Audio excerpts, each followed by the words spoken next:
জিনাকে দেখানো হয়, যে কিনা একটা শান্ত স্বভাবের মেয়ে ছিল, যে কিনা চায় শুধুমাত্র শান্তিতে নিজের পড়াশোনাটা কোনো রকম চালিয়ে যেতে। কিন্তু তার স্কুল লাইফটা একদমই সহজ ছিল না। এদিকে জিনা পড়াশোনায় খুবই ভালো স্টুডেন্ট ছিল, আর ঠিক এই কারণটাই কিছু হিংসুটে মেয়েদের একদমই সহ্য হতো না, যার কারণে তার প্রতিদিন তাকে কটু কথা শোনাতো, তাকে নিয়ে মজা করতো, এমনকি অনেক সময় তো জিনাকে মারধর পর্যন্ত করতো। আর এই সব কারণে প্রতিদিন জিনা তার ভাঙা মন নিয়ে বাড়ি ফেরে, আর নিজের সব কষ্টগুলো সে শুধু তার ডায়েরিতেই লিখে রাখে, কারণ এই পৃথিবীতে তার কথা শোনার মতো কেউই নেই। ঠিক এমনই একদিন স্কুলে যাবার পথে বাসে ওঠার সময় হঠাৎ করে তার ডায়েরিটা ব্যাগ থেকে পড়ে যায়, কিন্তু সে সেটা বুঝতেই পারে না। ঠিক তখনই একটা ছেলে, যার নাম কিনা ছিল জি, সে ওই ডায়েরিটা তখন তুলে নেয় আর সেটা ফেরত দেওয়ার জন্য বাসের পিছু পিছু দৌড়াতে থাকে। কিন্তু ততক্ষণে বাসটা অনেক দ্রুতই সেখান থেকে দূরে চলে যায়, যেটা দেখে এরপর জি ডায়েরি উল্টাতেই তখন জিনার ঠিকানা পেয়ে যায়, আর এখান থেকে ধীরে ধীরে এই চুপচাপ আর দুঃখী মেয়েটার প্রতি তার আগ্রহ জন্মাতে শুরু করে। অপরদিকে জিনার জীবন তখন একটু একটু করে আরো কঠিন হয়ে উঠতে শুরু করছিল। এরপর দিন যখন জিনা স্কুলে আসার পথে সবার মাঝে মাথা নিচু করে হাঁটছিল, ঠিক তখনই হঠাৎ করে তার ধাক্কা লাগে এক নতুন ছেলের সাথে, যার নাম ছিল রবিন। রবিনের লুকটা ছিল পুরো রেবেলিয়াস, চোখগুলো দেখতে সুন্দর হলেও দেখতে অদ্ভুত ছিল। তাছাড়া স্কুলের বাকি মেয়েরা তো তাকে দেখলেই মুগ্ধ হয়ে যেত। যাই হোক, এদিকে জিনা তাকে একদমই পছন্দ করে না, বরং সে উল্টো মনে করে এই ছেলেটা মনে হয় খুবই অহংকারী। এদিকে রবিন খুব একটা কারোর সাথে কথা বলতো না, সবসময় সে নিজের মধ্যেই ডুবে থাকতো, একদম রহস্যময় ভাবে। এরপর একদিন যখন সে অফিসিয়ালি ভাবে জিনাদের স্কুলে ভর্তি হয়, তখন প্রথম দিনই প্রিন্সিপাল তার কানের দুল দেখে খুব রেগে যায়, যেটা দেখে তখন রবিনের চোখের চাহনি এতটাই ভয়ঙ্কর হয় যে প্রিন্সিপালও শেষ পর্যন্ত ভয় পেয়ে তাকে দুল পরার অনুমতি দিয়ে দেয়। এরপর ক্লাসে এসে রবিন ঠিক জিনার পেছনে এসে বসে, যেটা দেখে তখন জিনা আরো বিরক্ত হয়ে যায়, আর তার মনে হয় এই ছেলেটা খুবই অসভ্য আর ইরিটেটিং। এর কিছুক্ষণ পর পিটি ক্লাসে জিনা আজ তার স্পোর্টস ড্রেসটা আনতে ভুলে গিয়েছিল, যার কারণে তাকে স্কার্ট পরে এক্সারসাইজ করতে হচ্ছিল, যেটা দেখে তখন ওই হিংসুটে মেয়েগুলো এই সুযোগটার একদমই তখন হাতছাড়া করে না, আর তাকে তখন অপমান করতে শুরু করে। আর এসব কিছু তখন রবিন শুধু চুপচাপ দেখেই যাচ্ছিল। ঠিক তখনই তাকে বাস্কেটবল টিমে যোগ দিতে বলা হয়, কিন্তু এটাতে তার কোনো আগ্রহই ছিল না। এরপরে যখন বলটা তার হাতে আসে, সবাই একদম তখন শক হয়ে যায়, কারণ রবিন তার অসাধারণ পারফরমেন্স করে দেখাচ্ছিল। ঠিক তখনই এন্ট্রি হয় জিয়ম সোজির, যে কিনা ধনী আর অহংকারী একটা মেয়ে, আর জিনার সবচেয়ে বড় শত্রু। এরপর সে ইচ্ছে করে একটা বল মেরে জিনাকে আঘাত করে, যেটা দেখে এবার রবিন আর চুপ থাকে না, তাই পরের বলটা সরাসরি সে সোজির মাথায় মেরে দেয়, যেটা দেখে সোজি যখনই রেগে যেতে চায়, ঠিক তখনই রবিনকে দেখেই তার আচরণ একদম বদলে যায়। এদিকে জিনা তখন আঘাত আর অপমান সইতে না পেরে সেখান থেকে চলে যায়। ঠিক তখনই যে এসে তার ক্ষত পরিষ্কার করে সেখানে ব্যান্ডেড করে দেয়, যেটা দেখে জিনা তখন খুব খুশি হয়, কারণ এই প্রথমবার কেউ তার সাথে ভালো ব্যবহার করছে। ঠিক তখনই সেখানে আবার বুলিদের আসতে দেখে জিনা আবার তখন ভয় পেয়ে যায়, আর সেখান থেকে দৌড়ে পালিয়ে যায়। তো এর কিছুক্ষণ পর জিনা ক্লাসে তার ব্যাগটা খুঁজতে থাকে, আর হঠাৎ সে দেখতে পায় তার ব্যাগটা ডাস্টবিনের ভেতরে পড়ে আছে, যেটা দেখে জিনা তখন মনে মনে ভাবতে থাকে আমার কি এখানে কোনোই মূল্য নেই। ঠিক তখনই এক মেয়ে এসে তাকে বলে ওয়াশরুমে যেতে, যেটা শুনে জিনা তখন কিছু না ভেবেই সেখানে চলে যায়, কিন্তু সে বুঝতেই পারে না এটা আসলে একটা ফাঁদ ছিল, কারণ সেখানে আগে থেকেই উপস্থিত ছিল সোজি আর তার পুরো গ্যাং। তারা সবাই মিলে জিনাকে তখন খুব মারধর করতে শুরু করে, আর তার উপর বিয়ার ঢেলে দেয়, আর শেষে তাকে একটা ঠান্ডা ওয়াশরুমের ভেতরে বন্ধ করে রেখে সেখান থেকে চলে যায়। তখন জিনা ভেতর থেকে সাহায্যের জন্য চিৎকার করতে শুরু করে, কিন্তু কেউই তাকে সাহায্য করতে আসে না, আর এরপর সে ধীরে ধীরে দুর্বল হয়ে পড়ে, এমনকি অজ্ঞান হওয়ার মতো অবস্থায় পৌঁছে যায়। ঠিক তখনই এক রহস্যময় মানুষ ওয়াশরুমের দরজা খুলে দেয় আর তাকে বাইরে বের করে আনে, কিন্তু সে কে তা জিনা তখন একদমই বুঝতে পারে না। এরপর বাড়িতে ফিরে জিনা তখন জানতে পারে জি তার নতুন প্রতিবেশী, আর ঠিক সেই রাতেই তার ফোনে হঠাৎ করে একটা অদ্ভুত অ্যাপ চলে আসে, যেই অ্যাপটির নাম ছিল রিভেঞ্জ নোট, আর এই অ্যাপের শুরুতে লেখা ছিল তুমি এখানে যার নাম লিখবে সে তার ভুলের শাস্তি পাবে। এসব দেখে জিনা তখন কিছুই বুঝে উঠতে পারে না, আর ভাবে কেউ কি মজা করে এটা আমাকে পাঠিয়েছে নাকি সত্যি কোনো ম্যাজিক। ঠিক তখনই আমরা একটা ফানি সিন দেখতে পাই, যেখানে বাড়ির ছাদে হঠাৎ শব্দ শুনে জিনা আর তার মা ভেবে নেয় হয়তো বাড়িতে চোর ঢুকেছে, যার কারণে জিনা আর তার মা মিলে সেই চোরকে ধরে মারতে শুরু করে। কিন্তু এরপরেই আমরা দেখতে পাই আসলে সেটা তো রবিন ছিল, যে কিনা তাদের বিল্ডিং এ নতুন এসেছে। এটা দেখে জিনার মা তখন খুব লজ্জায় পড়ে যায়, আর জিনা কি বলে তাকে দেখাশোনা করতে, কিন্তু এদিকে জিনা নার্সিং এ একদমই খারাপ ছিল। এরপরেই আমরা তখন জানতে পারি আসলে রবিন তার ভাইয়ের সাথে এখানে থাকে, আর তার মায়ের সাথে তার সম্পর্ক খুব একটা ভালোও না। এর পরের দিন স্কুলে সোজি আবারও জিনাকে তখন অপমান করতে শুরু করে, যেটা দেখে এবার জিনা পুরোপুরি ভেঙে পড়ে, আর রাগের মাথায় সে রিভেঞ্জ নোট অ্যাপটি খোলে। সোজি সোজির নাম সেখানে লিখে দেয় সে। আর আমরা দেখতে পাই আসলে খুব বেশি সময়ও লাগে না, সোজি যখন তার বন্ধুদের সাথে বসে তার ড্রেসটা নিয়ে খুব গর্ব করে সেখান থেকে চলে যাচ্ছিল, ঠিক তখনই হঠাৎ কেউ তার উপর সোডার পানি ছুঁড়ে মারে। তার দামি ড্রেসটা একদমই তখন নষ্ট হয়ে যায়। আর এখান থেকে শুরু হয় জিনার আসল প্রতিশোধ।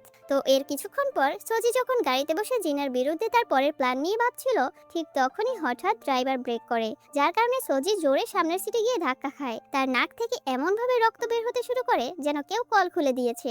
এরপর স্কুলে পৌঁছানোর পর একটা মিটিং এর মধ্যে হঠাৎ করে সবাইকে একটা ভিডিও দেখানো হয়, যেখানে ভিডিওটিতে পরিষ্কারভাবে দেখা যায় সোজি কিভাবে জিনাকে সবসময় হ্যারাস করছিল, যেটা দেখে পুরো হল তখন একদম চুপ হয়ে যায়। এসব দেখে এর আগেই সোজি তখন কিছু বলতে যাবে, ঠিক তখনই আরেকটা ভিডিও চালানো হয়, যেখানে আমরা দেখতে পাই সে কিভাবে পরীক্ষায় নকল করার জন্য টাকা অফার করছে। এসব কিছু দেখে এবার তার ক্লাসমেটরা তাকে ঘুরে তাকাতে শুরু করে আর তাকে সবার সামনে ক্ষমা চাইতে বলে। এসব দেখে তখন সোজির রাগে নিজের ফোনটা তখন ভেঙেই ফেলে আর চিৎকার করে বলে এসব মিথ্যে। কিন্তু এরপর প্রিন্সিপাল এসে নিশ্চিত করে যে হ্যাঁ, সোজি সত্যি এক্সামে চিটিং করেছে। সব সত্যি প্রকাশ হবার পর তার মাও তাকে কঠোর শাস্তি দেয়। এর কিছুক্ষণ পর জিনা যখন ক্লাসে আসে, তখন তার ফোনে রিভেঞ্জ নোট অ্যাপ থেকে একটা মেসেজ আসে, যেখানে লেখা ছিল রিভেঞ্জ কমপ্লিট। এটা দেখে জিনা ভয় পেয়ে যায় আর সে চারপাশে কাউকে খুঁজতে শুরু করে আসলে এগুলো করছেটাকে। ঠিক তখনই তার চোখ রবিনের দিকে পড়ে, যে কিনা তখন ফোন চালাচ্ছিল। এটা দেখে তখন জিনার মনে সন্দেহ হতে শুরু করে আর ভাবে হয়তো এই অ্যাপের পিছনে রবিনেরই হাত আছে। এর পরের দিন যখন জিনা স্কুলে যাবার জন্য বাসে ওঠে, ঠিক তখনই হঠাৎ করে জিনার সাথে ধাক্কা লাগে তাদের স্কুলের এক ধনী মেয়ের, যার কারণে সে জিনাকে তখন গরিব বলে খুব অপমান করে আর প্রতিশোধ নেওয়ার জন্য শপথ নেয়। এর কিছুক্ষণ পর স্কুলে এসে জিনা তখন জানতে পারে বাসের ওই মেয়েটাও একটা বিপজ্জনক বুলির মতোই, যেটা জানতে পেরে জিনার তখন মনে ভয় ঢুকে যায়।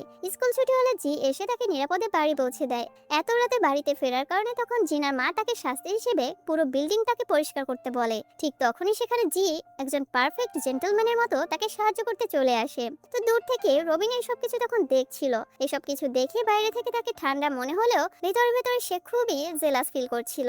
আর এখানে আমরা বুঝতে পারি হয়তো রবিন মনে মনে জিনাকে আস্তে আস্তে পছন্দ করতে শুরু করেছে। ঠিক তখনই জিনা জিয়ার কাছ থেকে জানতে পারে রবিন একটা রেস্টুরেন্টে ওয়েটারের কাজ করে, যাতে সে পুরোপুরি নিজের ইনকামের টাকায় চলতে পারে, যাতে কারো কাছে টাকার জন্য হাত পাততে না হয়। ঠিক তখনই হঠাৎ জি একটা পোকা দেখে এমন ভাবে ভয় পায় যেন সে তার সামনে একটা ভূত দেখে ফেলেছে। এটা দেখে জিনা তখন হাসতে শুরু করে আর সে হাসি তখন কোনোভাবেই থামাতেই পারে না। আর তখন সে জানতে পারে জি আসলে পোকামাকড়কে খুব ভয় পায়। এরপর কথার মাঝে জিনা তাকে বলে কেউ একজন এসে তাকে মেসেজ দিয়ে খুব বিরক্ত করছে, যেটা শুনে জি তখন তাকে শেখায় কিভাবে সেই নম্বরটা ব্লক করতে হয়, যার কারণে এখানে জিনা তখন বুঝতে পারে জি টেকনোলজিতে অনেক এক্সপার্ট। আর তার সন্দেহ হয় এবার জি এর উপর আর ভাবে হয়তো রিভেঞ্জ নোটের পেছনে জি আছে। তো এরপর দিন স্কুলে রবিন দেরি করে আসে, কারণ সে সারা রাত রেস্টুরেন্টে কাজ করছিল, কিন্তু টিচার সেটা বুঝতে না পেরে রাগের মাথায় তাকে ক্লাস থেকে তখন বের করে দেয়। জিনার এটা দেখে খুব খারাপ লাগে, কারণ এত পরিশ্রমী একটা ছেলেকে সবাই অলস তখন ভাবছিল। এরপর ক্লাস শেষ করে যখন জিনা বাইরে আসে, তখন সে দেখে রবিনকে একটা মেয়ের সাথে হাত ধরে কথা বলতে, যেটা দেখে জিনার মনে তখন অদ্ভুত একটা জেলাসি ভাব কাজ করে। ঠিক তখনই জিনা দেখতে পায় ওয়াশরুমের একটা শেড থেকে ধোঁয়া বের হচ্ছে, যেটা দেখে সে তখন দৌড়ে সেখানে পানি ঢালে আর প্রিন্সিপালকে ডাকে এবং বলে ওয়াশরুমে আগুন লেগেছে। আর এরপর প্রিন্সিপাল এসে ওয়াশরুমের ভেতরে গিয়ে দেখতে পায় সেই ধনী বুলি মেয়েরা একসাথে মিলে এখানে লুকিয়ে স্মোক করছে, যেটা দেখে প্রিন্সিপাল তখন রেগে গিয়ে স্কুলের সবার সামনে তাদের শাস্তি দিয়ে দেয়। কিন্তু তাতেও সবকিছু শেষ হয়নি, বরং এতে বুলিরা তখন রেগে জিনার পিছু নিতে শুরু করে আর তাকে পুরো ক্লাসে খুঁজে বেড়ায়। জিনা এসব দেখে পুরো স্কুল জুড়ে তখন এমন ভাবে দৌড়াতে শুরু করে যেন তার পেছনে নেকড়ে লেগেছে। এরপর জিনা ওই বুলিদের ভয়ে ঢুকে পড়ে ছেলেদের ওয়াশরুমে, যেখানে ভেতর থেকে তখন রবিন ছিল। প্রথমে রবিন জিনাকে ভুল বুঝে ফেলে, কিন্তু জিনা তখন কাঁদতে কাঁদতে সব রবিনকে বলে দেয় যে ওরা তাকে মারতে আসছে, যেটা শুনে তখন রবিন বাইরে গিয়ে বুলিদের বলে ভেতরে কেউই নেই। আর এভাবে রবিন জিনাকে ওই বুলিদের কাছ থেকে বাঁচিয়ে ফেলে। কিন্তু এখানে এই সব কিছু শেষ হয় না, বুলিরা আবারও তাকে খুঁজতে শুরু করে আর জিনার খোঁজ পেয়ে এবার পুরো লাইব্রেরি ঘিরে ফেলে আর ভেতর থেকে লক করে দেয় আর ঘোষণা করে যে জিনাকে খুঁজে বের করে দিবে তাকে ক্যাশ রিওয়ার্ড দেওয়া হবে। এই সব কিছু দেখে জিনা পুরোপুরি অসহায় হয়ে লাইব্রেরির জানালা দিয়ে লাফ দেয় আর সোজা গিয়ে পড়ে জি এর উপর, যেটা দেখে জি এর তখন মনে হয় আকাশ থেকে যেন কোনো পরী নেমে এসেছে। তখন দুজন দুজনের দিকে এক দৃষ্টিতে তাকিয়ে থাকে আর সেখানে একটা রোমান্টিক মুহূর্ত তৈরি হয়। হয়। এরপর ওই বুলিরা জানালার কাছে আসতেই দুজন তখন ঝোপের মধ্যে লুকিয়ে পড়ে। আর এই সময় জিয়ার পাঁজরে আঘাত লাগে, যার কারণে এরপর তাকে ইনফার্মারিতে নিয়ে যাওয়া হয়। খবর পেয়ে রবিনও সেখানে ছুটে আসে, আর জিনাকে এখানে দেখে জেলাসিতে সে একদম আগুন হয়ে যায়। এদিকে পরিস্থিতি তখন একটু অদ্ভুত হতে শুরু করে, কারণ দুজন ছেলেই জিনার জন্য কিছু অনুভব করতে শুরু করছিল। এরপর স্কুল ছুটি হওয়ার পর সেই ধনী বুলি মেয়েগুলো আবার জিনার রাস্তা আটকে দাঁড়ায়, যেটা দেখে জিনা তখন ভয় পেয়ে কাঁপতে শুরু করে। আর জিনাকে নিয়ে তারা ছাদে চলে আসে। ঠিক তখনই এক টিচার সেখানে এসে পড়ে আর জিনাকে ওদের কাছ থেকে তখন নিয়ে যায়। আর এখানে আমরা তখন জানতে পারি আসলে রবিনই টিচারকে মেসেজ করে জিনাকে সাহায্য করার জন্য ডেকেছিল। এটা জানার পর জিনার মনে তখন কনফিউশন আরো বেড়ে যায়। এর কিছুদিন পর হঠাৎ একদিন জিনা সেই বুলির ওয়ালেটটা খুঁজে পায়, কিন্তু উল্টো তার উপরই তখন চুরির অভিযোগ দেওয়া হয় এবং তাকে পুলিশে দেওয়ার হুমকিও তখন দেওয়া হয়। আর একটা কন্ট্রাক্টে তখন সাইন করানো হয় যাতে সে তাদের সব কথা মানি। আর এভাবেই জিনা হয়ে যায় তাদের স্লাভ। ব্যাগ বহন করা, শপিং করানো আর প্রতিদিন অপমান সহ্য করা, এসব কিছু সহ্য করতে করতে তখন জিনা শেষ পর্যন্ত খুবই ভেঙে পড়ে। আর জিনা কোনো উপায় না পেয়ে তখন সে আবারও ওই অ্যাপটি খোলে আর ওই বুলির নাম লেখে। তো জিনা নাম লেখার কিছুক্ষণ পরেই তখন প্রতিশোধ শুরু হয়ে যায়। স্টেজে গান গাওয়ার সময় হঠাৎ সেই বুলির গায়ে জোরে ইলেকট্রিক শক লাগে, যার কারণে সে সবার সামনে কাঁপতে কাঁপতে অজ্ঞান হয়ে যায়। ঠিক তখনই হঠাৎ করে এক মাতাল মেয়ে এসে তার ব্র্যান্ডেড ব্যাগের উপর বমি করে দেয়। আর সবকিছু শেষে তার অ্যাকাউন্ট থেকে 1 লাখ টাকা উধাও হয়ে যায়। আর সেই টাকা চলে যায় সেই সব স্টুডেন্টদের কাছে যাদের কাছ থেকে সে আগে টাকা ছিনিয়ে নিয়েছিল। এই ঘটনার কিছুদিন পর স্কুলে একটা পার্টির আয়োজন করা হয়, কিন্তু সোজি এখনো হার মানেনি। সে এবার রবিনের কাছাকাছি যাওয়ার চেষ্টা করে, কিন্তু রবিনের চোখে এখন শুধু অন্য একজনই ছিল। ঠিক তখনই শুরু হয় এক নতুন সমস্যা। একজন টিচার জিনাকে হ্যারাস করতে শুরু করে, আর একদিন তো সে জিনার বাড়িতেই ঢুকে পড়ে, যার কারণে জিনা তখন ভয়ে একটা পেন তুলে নেয় আর তার মাথায় আঘাত করে ফেলে, যার কারণে টিচার টলতে টলতে তখন পালানোর চেষ্টা করে, কিন্তু তার প্যান্ট তখন কোনো কিছুতে আটকে যায়, যার কারণে সে তখন আন্ডারওয়্যারই সেখান থেকে পালানোর চেষ্টা করে। তখন পড়শিরা এসব কিছু দেখে তার ছবি তুলতে শুরু করে। আর ঠিক তখনই রবিন হিরোর মতো সেখানে এন্ট্রি নেয় আর তার সাইকেল নিয়ে তার পিছু করতে শুরু করে এবং তাকে ধরে সরাসরি তাকে পুলিশের হাতে তুলে দেয়। তো এর কিছুদিন পর স্কুলে একটা ডোনেশন তোলা হয় একজন স্টুডেন্টের জন্য নতুন ইউনিফর্ম কেনার জন্য, কিন্তু হঠাৎ সেই টাকা উধাও হয়ে যায় আর সবার সন্দেহ হয় রবিনের উপর, যার কারণে তাকে অফিসে নিয়ে গিয়ে জিজ্ঞাসাবাদ করা হয়। সে বারবার বলে সে কিছুই চুরি করেনি, কিন্তু এরপরও যখন তার ওয়ালেট চেক করা হয় সেখানে পাওয়া যায় অনেক টাকা। তখন রবিন সত্যিটা বলতে পারে না, কারণ সে ওই টাকা একটা ইলিগ্যাল ক্লাবে কাজ করে উপার্জন করেছিল। সে মাইনর হওয়ায় কাউকে আর বিপদে ফেলতে চায় না, তাই চুপ করে থাকে।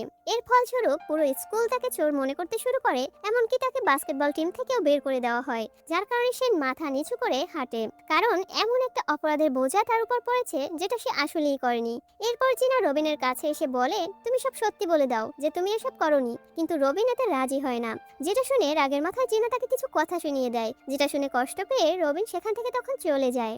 এর কিছুক্ষণ পর জিনার রবিনের জন্য খুব খারাপ লাগে, যার কারণে সে তাকে ক্যান্টিনে খাওয়ার জন্য ডাকে। সেখানেই এই প্রথমবার রবিন তার জীবনের গল্প খুলে বলে, যেখানে সে বলে আগে সে তার দাদির সাথে থাকতো, যাকে সে খুব ভালোবাসতো, কিন্তু তার মৃত্যুর পর থেকে সে একদম একা হয়ে যায়। তো রবিনের কথা শোনার পর এরপর জিনা নিজে ইনভেস্টিগেশন শুরু করে, আর সে হাল ছেড়ে দেওয়ার মতো মেয়েও ছিল না, যার কারণে ইনভেস্টিগেশন করতে করতে ধীরে ধীরে সে জানতে পারে আসল চোর অন্য কেউ, একটা মেয়ে যে ডোনেশনের টাকা সামলাচ্ছিল। ঠিক তখনই সেই মেয়েটা জিনার হাতে দেয় রক্ত লাগা একটা নোট, যেটা হয়ে যায় এর সবচেয়ে বড় প্রমাণ। এরপর জিয়ের সাহায্যে জিনা তার ইনস্টাগ্রাম আইডি হ্যাক করে আর দেখতে পায় সে ডোনেশনের টাকা দিয়ে একটা লাক্সারি ব্যাগ কিনেছে।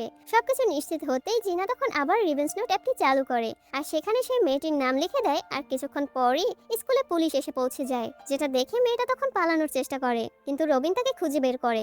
তখন রবিনের সেই ভয়ঙ্কর চোখের চাহনিতে ওই মেয়েটি খুব ভয় পেয়ে যায় আর কাঁদতে কাঁদতে সব সত্যিটা স্বীকার করে নেয়। এরপর টিচার এসে তাকে ধরে নিয়ে সেখান থেকে চলে যায়, আর এভাবেই রবিন তখন অবশেষে নির্দোষ প্রমাণিত হয়।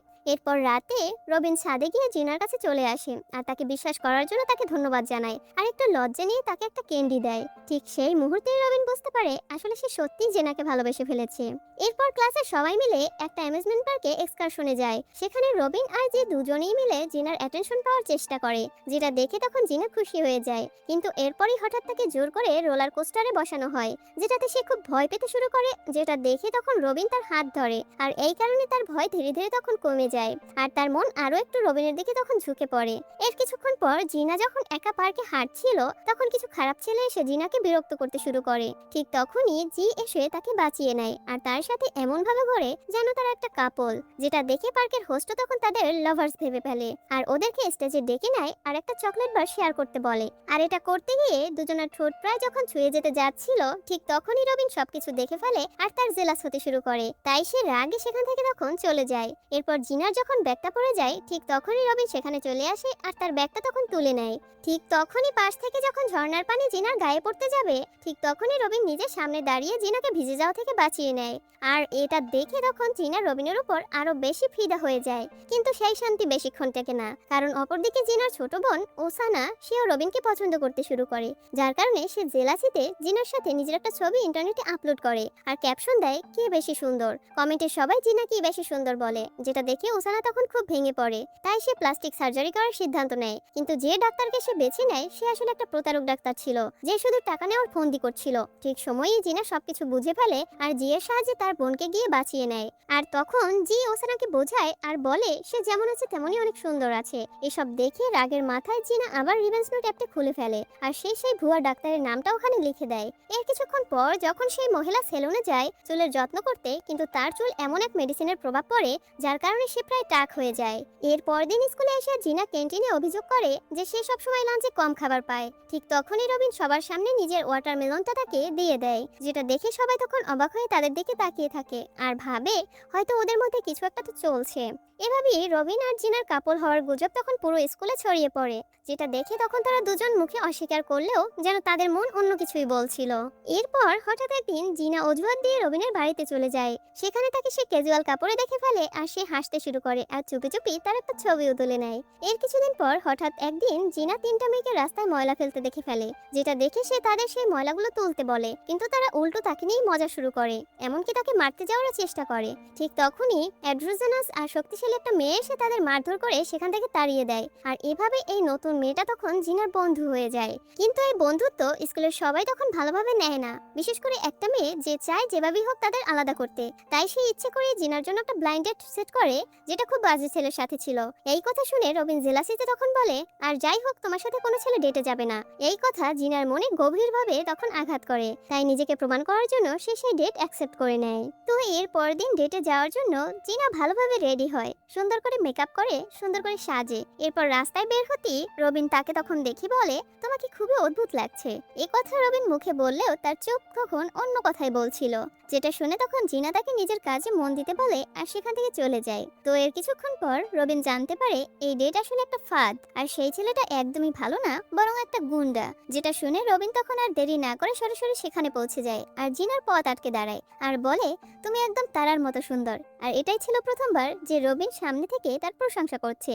এটা শুনে জিনা তখন লজ্জা পেয়ে যায় আর তখন রবিন তাকে তার সাইকেলে দিয়ে বাড়ি পৌঁছে দেওয়ার কথা বলে। প্রথমে জিনা না করলেও পরে তখন রাজি হয়ে যায়। এরপর সাইকেলে করে যাওয়ার সময় পথে ভয় পেয়ে জিনা পেছন থেকে তাকে ধরে ফেলে, যার কারণে রবিনের খুবই ভালো লাগে। এরপর থেকে রবিন জিনাকে মেসেজ করতে শুরু করে আর বিভিন্ন পোজে ছবি তুলে তাকে পাঠাতে শুরু করে, যে ছবিগুলো দেখতে একটু অদ্ভুত হলেও জিনার কাছে এই জিনিসটাই সবচেয়ে বেশি ভালো লাগে। অন্যদিকে তখন রবিন নিজেই নিজের মেসেজ পড়তে থাকে আর লজ্জায় গড়াগড়ি করতে শুরু করে। ঠিক তখনই আমরা জিনার অতীত দেখতে পাই, যেখানে আমরা তখন দেখি জিনার বাবা জুয়ায় খুব আসক্ত ছিল, যার কারণে সে টাকা হারাতে হারাতে ঘরের সব টাকা সে শেষ করে ফেলেছিল। এমনকি জিনার সঞ্চয়ের টাকাও সে তখন জুয়া খেলে নষ্ট করে ফেলে আর শেষ পর্যন্ত তার বাবা তাদের ছেড়ে তখন চলে যায়। এসবের জন্য ছোটবেলায় জিনা অনেক কেঁদেছিল আর তার বাবাকে থামানোর খুব চেষ্টা করেছিল, কিন্তু সে ফিরে আসেনি। সিন এখন প্রেজেন্টে এসে একজন বৃদ্ধ লোককে তখন আমাদের দেখানো হয়, যেখানে ওই বৃদ্ধ লোকটি গ্রোসারি স্টোরে কাজ করত আর জিনার মায়ের আশেপাশে ঘুরতো। আর এখানে আমরা জানতে পারি আসলে এই বৃদ্ধ লোকটি মূলত জিনার বাবা, কিন্তু হঠাৎ করে একদিন সে একটা কেসে জড়িয়ে পড়ে তিনজন মাইনরকে অ্যালকোহল বিক্রি করার জন্য, যার কারণে তাকে জেলে চলে যেতে হয়। এই সব কিছু শুনে জিনা ভিতর থেকে ভেঙে পড়ে, কিন্তু সে কাঁদতে চায় না। ঠিক তখনই রবিন তার মাথায় একটা ক্যাপ পরিয়ে দেয় যাতে সে লুকিয়ে কাঁদতে পারে। সে তার পাশে বসে তাকে সান্ত্বনা দেয় আর তাকে মনে করিয়ে দেয় যে সে কতটা স্ট্রং একটা মেয়ে আর এই কষ্টের জন্য সে একা দায়ী না। এর কিছুক্ষণ পর রবিন জিকে ডাকে আসে এবং তারা দুজন মিলে গ্রোসারি স্টোরের সিসিটিভি হ্যাক করে। আর তখন তারা দেখতে পায় কিভাবে জিনার বাবাকে এই কেসে ফাঁসানো হয়েছে। আর সেখানে একটা লোকের গলায় তখন তারা একটা ট্যাটু দেখতে পায়। সেই ক্লু থেকে তারা তার আসল পরিচয় বের করে ফেলে। আর জিনা আবার রিভেঞ্জ নোট অ্যাপ চালু করে, তার নাম সেখানে সে লিখে দেয়। এর কিছুক্ষণের মধ্যেই সেই লোকটা এবার স্টোরে চুরি করতে গিয়ে ধরা পড়ে এবং সে সব সত্য কথা বলে দেয়, যার কারণে জিনার বাবাকে তখন ছেড়ে দেওয়া হয়। জেল থেকে বের হয়ে জিনার বাবা ওদের প্রতি কৃতজ্ঞতা প্রকাশ করে আর বলে, তোমরা চাইলে এই স্টোর থেকে যা খুশি তা নিতে পারো, বিল আমি পে করব।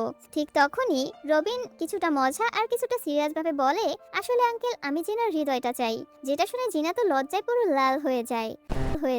তো এর কিছুদিন পর জির মনে হয় এখনই আসল সময় তার অনুভূতিগুলো আর লুকিয়ে না রেখে জিনাকে বলে দেওয়া। তাই সে জিনার জন্য সুন্দর একটা সারপ্রাইজ বার্থডে প্ল্যান করে আর এরপর সবকিছু সুন্দর করে সাজায় আর তাকে একটা গিফট দেয়, সেই একই পেন্ডেন্ট যেটা জিনা স্কুল ট্রিপে হারিয়ে ফেলেছিল। পুরো পরিবেশটা একদম রোমান্টিক হয়ে ওঠে। আর ঠিক সেই মুহূর্তে জি তার মনের কথা বলে ফেলে যে সে অনেকদিন ধরেই তাকে ভালোবাসে। কিন্তু এই সবকিছু তখন বাইরে থেকে দাঁড়িয়ে রবিন শুনে ফেলে। তার হাতেও ওই একই রকম একটা গিফট ছিল। সেই মুহূর্তে তার মন পুরো ভেঙে যায়। ঠিক তখনই আরেকটা বড় সমস্যা আবার সামনে চলে আসে, যেখানে সামন্ত নামের একটা লোক, যে কিনা কিছুদিনের মধ্যেই জিনার খালার সাথে বিয়ে করতে যাচ্ছে, তার খালা তাকে অন্ধভাবে বিশ্বাস করত। কিন্তু জিনা একদিন তাকে হঠাৎ করে অন্য একটা মেয়ের সাথে সন্দেহজনক অবস্থায় দেখে ফেলে। এরপর একদিন সামন্ত বাড়ি কেনার নাম করে জিনার খালার কাছে অনেক টাকা দাবি করে, যেটা শুনে খালাও রাজি হয়ে যায়। কিন্তু এদিকে জিনা তখন কোনোভাবে বুঝতে পেরে যায় বিয়ের নাম করে সামন্ত এঙ্গেজমেন্টে যে ডায়মন্ড রিং তার খালাকে দিয়েছে সেটা আসলে নকল। তখনই সে বুঝে যায় আসলে সামন্ত একজন প্রফেশনাল প্রতারক। তাই আর দেরি না করে সে রিভেঞ্জ নোট অ্যাপ চালু করে তার নাম লিখে দেয়। আর এরপর খুব দ্রুতই তার জীবন একেবারে এলোমেলো হয়ে যায়। অ্যাক্সিডেন্ট, অপমান, পুরনো প্রেমিকাদের সামনে আসা আর বিয়ের ঠিক আগ মুহূর্তে পুলিশ এসে তাকে গ্রেপ্তার করে নেয়। এই সব কিছু দেখে জিনার খালার তখন চোখ খুলে যায় আর সে একটা ভয়ঙ্কর ভুল থেকে বেঁচে যায়। কিন্তু এই সব ঘটনার পর জিনা ভেতর থেকে খুব ক্লান্ত হয়ে পড়ে, কারণ সে জিকে খুবই সম্মান করে, ভালোবাসে, কিন্তু শুধু বন্ধুর মতো, এছাড়া আর কিছুই ছিল না। তবে এখানে আসল কথা হলো আসলে তার মন তো শুধু পড়েছিল শুধুমাত্র রবিনের কাছেই। তাই সে শেষ পর্যন্ত জিয়ের সাথে বসে সবকিছু ক্লিয়ার করে আর তার দেওয়া পেন্ডেন্টটা তাকে ফেরত দিয়ে দেয় আর সত্যিটা বলে দেয়, যেটা শুনে তখন জি অনেক কষ্ট পায়। তবে তার সিদ্ধান্তকে সে সম্মান করে। অন্যদিকে রবিন তখন একটা ভুল বোঝাবুঝিতে পড়ে যায়। সে জিনার আর জিয়ের কিছু ছবি দেখে ভাবে জিনা আর জি হয়তো বিয়ে করতে যাচ্ছে। তাই সে ভাঙা মনে ইচ্ছে করেই সোজের সাথে ঘোরাঘুরি করতে শুরু করে, যাতে জিনা জেলাস ফিল করে। এসব দেখে তখন সবাই ভাবে হয়তো তারা কাপল। এসব দেখে রবিন তখন সোজিকে পরিষ্কারভাবে না বলে দেয়। এই অপমান সহ্য করতে না পেরে সোজি আবার প্রতিশোধ নেওয়ার সিদ্ধান্ত নেয়। ঠিক তখনই সোজি তার শেষ চাল চালায়। সে রবিনের পিছনে কাঁদতে কাঁদতে দৌড়াতে শুরু করে আর দেখাতে থাকে সে তাকে কতটা পাগলের মতো ভালোবাসে। ঠিক তখনই হঠাৎ একটা গাড়ি এসে তাকে ধাক্কা মারে, যার কারণে রবিন নিজেকে তখন এর জন্য দায়ী মনে করে আর তাকে হাসপাতালে নিয়ে যায়। ডাক্তার জানায় তার তেমন কিছুই হয়নি, বরং পাটা একটু মচকে গিয়েছে। যেটা শুনে সোজি তখন নতুন আরেকটা চাল চালে আর জোর করে তার পায়ে প্লাস্টার লাগিয়ে নেয়, যাতে সবাই ভাবে তার পা ভেঙে গিয়েছে। তো এসব দেখে রবিন তখন অপরাধ বোধে সজির দেখাশোনা করতে শুরু করে, একদম বডিগার্ডের মতো। সজি তখন এই সুযোগটাই কাজে লাগায় আর ইচ্ছে করে জিনার সামনে এমন আচরণ করে যাতে সে জেলাস ফিল করে। এইসব দেখে জিনা তখন খুব কষ্ট পায় যখন সে দেখে যে রবিন তাকে খাওয়াচ্ছে, তার জুতা বেঁধে দিচ্ছে। কিন্তু সত্যি তো আর বেশি দিন লুকানো থাকে না। হঠাৎ করে একদিন ফায়ার অ্যালার্ম বেজে ওঠে, যার কারণে সবাই তখন দৌড়াতে শুরু করে। তখন সজিও উঠে দৌড়াতে শুরু করে কোনো ক্লাস ছাড়াই। তখন সবাই বুঝে যায় আসলে সে পুরোটা সময় অভিনয়ই করছিল। তাই সে পুরো স্কুলের সামনে আবারও মিথ্যে প্রমাণিত হয়। তো এরপর শুরু হয় কিছু কিউট মুহূর্ত। রবিন জিনাকে খেলতে নিয়ে যায়, যেখানে রবিন ছিল এক্সপার্ট আর জিনা একদমই নতুন, যার কারণে তখন রবিন তার পেছনে দাঁড়িয়ে তার হাত ধরে তাকে শেখাতে শুরু করে কিভাবে বল ছুটতে হয়। ঠিক এই মুহূর্তে জিনা পুরোপুরি মেল্ট হয়ে যায়। তার ফোকাস আর গেমে থাকে না, থাকে শুধু রবিনের হাসিতে। এরপর ডেটের শেষে রবিন তাকে সেই নেকলেসটা দেয়, যেটা সে একসময় হারিয়ে ফেলেছিল। সে নাকি কয়েক সপ্তাহ ধরে খুঁজছিল এটা। ঠিক এই মুহূর্তে তাদের দুজনের বুক একসাথে ধুকপুক করতে শুরু করে। তো এরপর অ্যাপার্টমেন্টে ফিরতেই একটা বড় ইমোশনাল ঝড় শুরু হয়। রবিন আর জিয়ের মা বিদেশ থেকে ফিরে আসে আর সে চায় তার দুই ছেলে তার সাথে আমেরিকা চলে যাক। আর এখানে আমরা জানতে পারি রবিন আর জি মূলত তারা দুই ভাই। এটা শুনে জি এটাকে তখন একটা ভালো সুযোগ মনে করে, কিন্তু রবিন একদম চুপ হয়ে যায়। সে যেতে চায় না, কারণ সে এখানে তার ভালোবাসা আর তার নিজের মানুষগুলো খুঁজে পেয়েছে। এভাবে তর্কের এক পর্যায়ে রবিন তখন খুব রেগে যায় আর বলে সে তো আসলে তাদের নিজের ছেলে না, তাহলে তাদের এত কথা কেন কেন তার শুনতে হবে? দূর থেকে এইসব কথা শুনে জিনা তখন একদম শক হয়ে যায়। এরপর রবিন জিনার কাছে সব সত্যি কথা বলে যে ছোটবেলায় তাকে অ্যাডপ্ট করা হয়েছে, তার আসল বাবা মা তার জন্মের পরই মারা যায়, যার কারণে এই পরিবার তাকে অ্যাডপ্ট করে নেয়। এসব কারণে সে সবসময় নিজেকে আলাদা মনে করেছে। এই একাকিত্বই তাকে রেবেলিয়াস করে তুলেছে। এসব শুনে জিনা তখন এগিয়ে এসে তাকে জড়িয়ে ধরে আর বলে এখন থেকে আর তাকে একা থাকতে হবে না। এরপর একদিন হঠাৎ করে রবিনের মা জিনার সাথে দেখা করে। সে বুঝতে পারে জিনা রবিনের খুব কাছের মানুষ, যার কারণে তাকে ধন্যবাদ জানায় আর রবিনের ব্যাপারে তার সাথে কথা বলে। দূর থেকে রবিন এসব তখন শুনে ফেলে আর বুঝতে পারে তার মা আসলেই তাকে খুব ভালোবাসে। তাই সে তখনই গিয়ে তার মায়ের কাছে ক্ষমা চায় আর এখানে তখন সুন্দর একটা হিলিং মোমেন্ট তৈরি হয়। এরপর রবিন আর দেরি করে না, সে পুরো স্কুলে জিনাকে খুঁজে বের করে আর তার চোখের দিকে তাকিয়ে বলে সে তাকে ভালোবাসে। তখন জিনা আবার শুনতে চায়, তখন রবিন সবার সামনে চিৎকার করে বলে সে তাকে নিজের জীবনের থেকেও বেশি ভালোবাসে। এইবার জিনাও তখন তার ভালোবাসা স্বীকার করে নেয় আর দুজন দুজনের হাত ধরে দাঁড়িয়ে থাকে। কিন্তু সময় খুব কমই ছিল তাদের হাতে, কারণ মাত্র 3 দিন পরই রবিন আমেরিকা চলে যাবে। তাই সে বলে এই 3টা দিন হবে আমাদের জীবনের সবচেয়ে সুন্দর সময়। যেটা শুনে তখন জিনা একটা লিস্ট বানায় আর এরপর ডেটে যায়, গান গায়, একসাথে হাঁটে। এভাবে তারা একসাথে সবচেয়ে সুন্দর মুহূর্তগুলো কাটিয়ে নেয়। আর এর মাঝেই তারা একটা বড় সত্যি খুঁজে পায়। আসলে তাদের প্রিন্সিপাল ছিল দুর্নীতিগ্রস্ত আর একজন টিচারকে অন্যায়ভাবে সে বরখাস্ত করে দিয়েছে, কারণ প্রিন্সিপাল নিজের লোককে সেখানে বসাতে চাচ্ছিল। তখন জিনা, রবিন আর জি রাতে অফিসে ঢুকে পড়ে আর তাদের লাগানো হিডেন ক্যামেরা তখন খুঁজে বের করে আর রেকর্ডিংটা দেখে। সব প্রমাণ পাওয়ার পর তারা ভিডিওটা ইন্টারনেটে আপলোড করে দেয়, যার কারণে এর পরের দিনই সব স্টুডেন্টরা ক্ষুব্ধ হয়ে ওঠে। এরপর পুলিশ এসে প্রিন্সিপালকে গ্রেপ্তার করে সেখান থেকে নিয়ে চলে যায়। অন্যদিকে জিনার মা তার এক্স হাজবেন্ডকে আবার দেখতে পায়। সে কিনা তখন ফুল নিয়ে এসে হাঁটু গেড়ে বসে আর বলে সে এখনো তাকে ভালোবাসা হওয়ার সিদ্ধান্ত নেয়। এবার আসে বিদায়ের দিন। রবিন আর জিয়ের জন্য একটা ছোট পার্টি হয়। তখন সব বন্ধুরা মিলে একটা ফটো অ্যালবাম গিফট দেয় তাদের, যেখানে তাদের সব স্মৃতিগুলো ধরে রাখা আছে। এবার রবিন সত্যি সত্যি হাসে। সে আর আগের সেই রেবেলিয়াস ছেলে ছিল না, সে এখন এমন একজন যে নিজেকে খুঁজে পেয়েছে। শেষ মুহূর্তে সে জিনার হাত ধরে আর তার ভালোবাসার প্রতিশ্রুতি দেয় আর জিনার ফোন ঠিক করে দেয়। ফোন অন করতেই এবার রিভেন্স নোট অ্যাপ থেকে একটা মেসেজ আসে, কিন্তু এইবার জিনার কোনো নাম লেখে না, কারণ এখন আর তার প্রতিশোধের কোনো দরকার নেই। তার কাছে এখন আছে বন্ধু, পরিবার আর সত্যিকারের ভালোবাসা। তাই সে অ্যাপটা তখন ডিলিট করে দেয়। এরপর এয়ারপোর্টে জিনা খুব ভয় পায়, কারণ আমেরিকায় গিয়ে যদি কোনো সুন্দরী মেয়ে এসে রবিনকে তার কাছ থেকে ছিনিয়ে নিয়ে নেয়। তাই সে তাকে সেই পেন্ডেন্টটা দিয়ে বলে যদি কোনো মেয়ে তোমাকে পটাতে চায় তাহলে এটা দেখিয়ে দেবে, যেটা দেখে রবিন তখন হেসে প্রমিস করে আর চলে যায় ওখান থেকে। এরপর সময়ের সাথে সাথে জিনা আবার তার স্কুল লাইফে ফিরে যায়, কিন্তু রবিন ছাড়া সবকিছু তার একটু ফাঁকা ফাঁকা লাগে। অন্যদিকে আমেরিকায় রবিন জিনার ছবি দেখে হাসে আর মিসও করে তাকে। কেউ তাকে ডেটে ডাকলে সে ভদ্রভাবে বলে তার একটা গার্লফ্রেন্ড আছে, আর পেন্ডেন্টটাও সে দেখিয়ে দেয় আর মনে মনে বলে সে জিনাকে খুব মিস করছে। এদিকে রবিনের সবচেয়ে প্রিয় জায়গা এখন আর কোনো শহর ছিল না, কোনো বাড়ি ছিল না, বরং শুধুমাত্র জিনার হাসি ছিল, যেটা রবিনকে সবসময় সুখী রাখে। আর কেউ যদি তাকে জিজ্ঞাসা করে সে কি নিয়ে ভাবছে, তার উত্তর একটাই, সেটা হচ্ছে জিনা। আর এখানেই এই গল্পটা শেষ হয়ে যায়।